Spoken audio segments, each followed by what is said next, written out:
This was January 2017.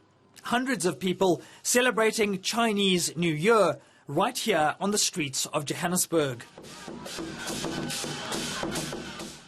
The Chinese called it the Year of the Rooster. They deserved to be cocky. After all, their economy was growing at nearly 7%.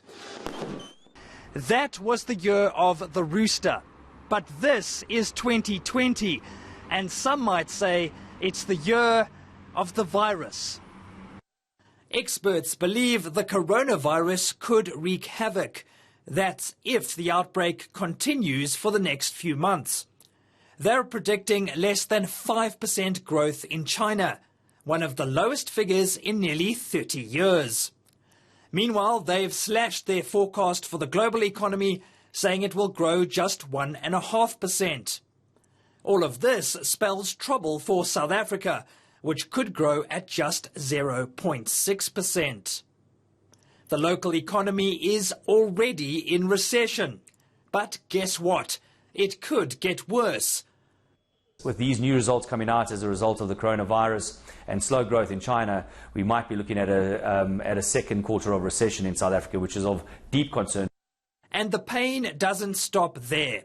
Local firms import massive amounts of Chinese products. In fact, they spent nearly 240 billion rand in 2018.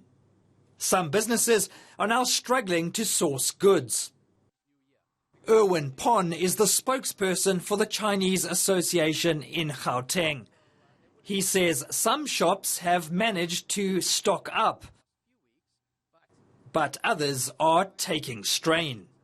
Now we're going into the autumn period, so this is the time typically where they're buying a lot of goods from China, importing it in.